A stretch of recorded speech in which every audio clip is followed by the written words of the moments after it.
Shalom Miss, nama saya Chloe Elizabeth dari 8A. Hari ini saya akan menjelaskan tentang cara beriman dan berpengharapan dalam tindakan nyata, dan saya akan menjelaskan tentang cara beriman dan berpengharapan di dalam dan melalui Kristus.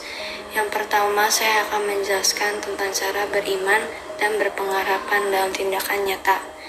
Cara hidup beriman dan berpengharapan dalam tindakan nyata adalah ketika kita percaya dengan agama atau kepercayaan kita dan melakukan ajaran agama di kehidupan sehari-hari. Tindakan nyata maksudnya adalah menerapkan hal baik yang diajarkan oleh agama dan melakukannya dalam kehidupan sehari-hari. Yang kedua yaitu cara beriman dan berpengharapan di dalam dan melalui Kristus. Dalam perjanjian lama, kata iman digunakan untuk menggambarkan suatu keadaan ketika seseorang memiliki rasa percaya diri untuk bersandar pada suatu atau seseorang yang dapat diandalkan karena dianggap benar. Alkitab Perjanjian Lama asli ditulis dalam bahasa Ibrani yang kemudian diterjemahkan dalam bahasa Indonesia. Ada beberapa kata dalam bahasa Ibrani yang digunakan untuk menjelaskan arti kata iman, yaitu 1. Emunah, artinya kesetiaan. Kata ini digunakan dalam kitab Habakuk 2 ayat 4. 2. Kal, berarti menjadi teguh, mapan, setia, dianggap teguh, dianggap benar atau percaya. 3. Aman, berarti memegang teguh janji. 4. Bataj digunakan dengan kata depan bet menjadi bet bataj yang artinya percaya kepada atau bersandar kepada. 5. Ebasa artinya menyembunyikan diri atau mencari perlindungan kepada orang yang dipercaya. Cara bagaimana kita melakukan iman dalam Roma 10 ayat 17, yaitu jadi iman timbul dari pendengaran dan pendengaran oleh firman Kristus. Iman gak perlu tumbuh begitu saja. Kita perlu mendengarkan firman Tuhan, merenungkannya dan melakukannya. Kalimat-kalimat di Alkitab itu hidup di dalam hatimu, dan berbahagialah kamu yang mendengarnya karena kamu memperoleh pengetahuan yang baru. Percayalah Tuhan akan memenuhi janjinya. Seperti Abraham yang disebut orang percaya atau bapa orang beriman, Abraham tidak terpengaruh lingkungannya. Ia percaya sepenuhnya bahwa Tuhan akan memenuhi janjinya, dan ia selalu memuliakan Allah.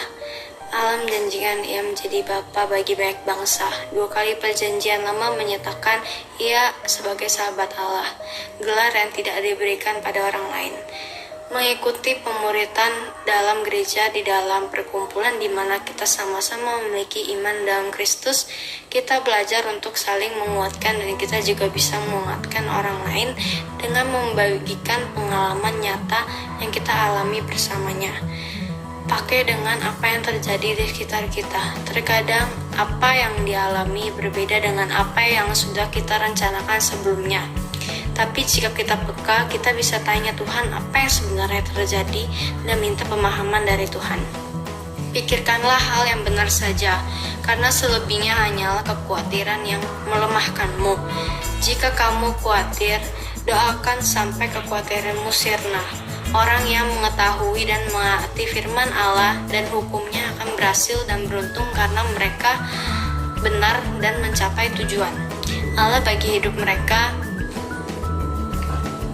Iman Kristiani meyakini bahwa hidup adalah pemberian Allah yang harus disyukuri. Di dalam Kristus Yesus berarti berada dalam persekutuan dengan Tuhan Yesus.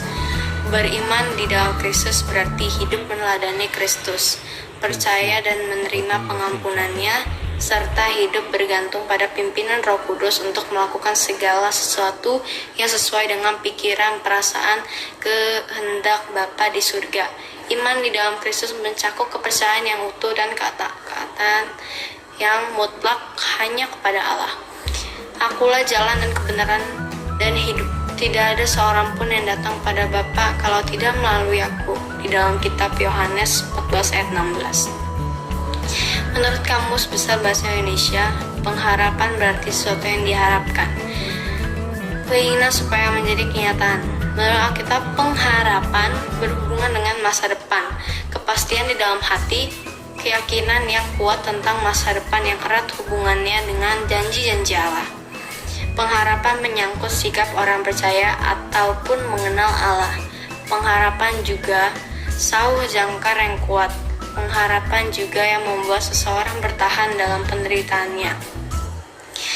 Hanya pengharapan di dalam Kristuslah yang akan berlaku di hadapan Allah.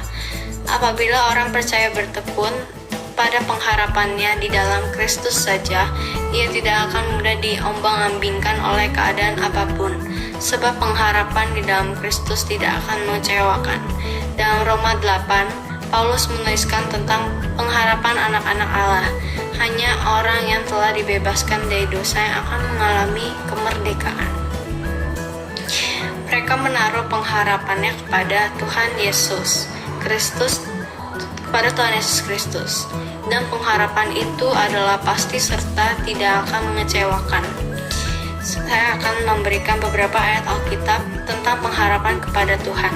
Salah satunya yaitu Yosua 1 ayat 9. Ayat Alkitab tentang kepercayaan dapat dilihat dalam Yosua 1 ayat 19. Bukankah telah kuperintahkan padamu, kuatkan dan teguhkanlah hatimu?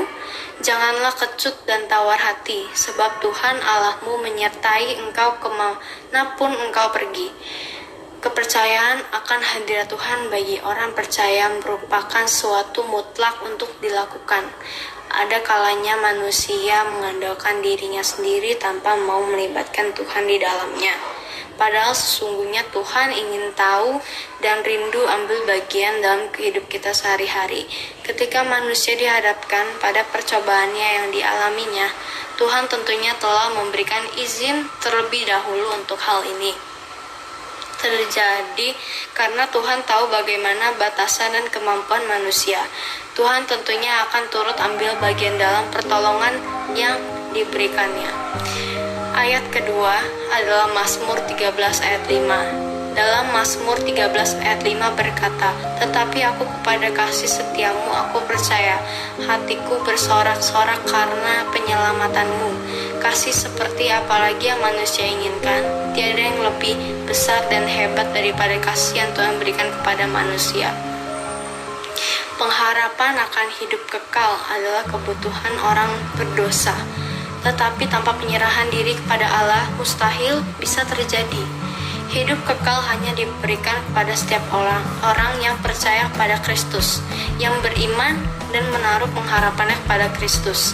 Intinya adalah kita mau iman kita dan kepercayaan melalui Kristus. Kita harus percaya, berdoa, dan setia kepada Tuhan Yesus seperti penjelasan yang sudah dijelaskan tadi.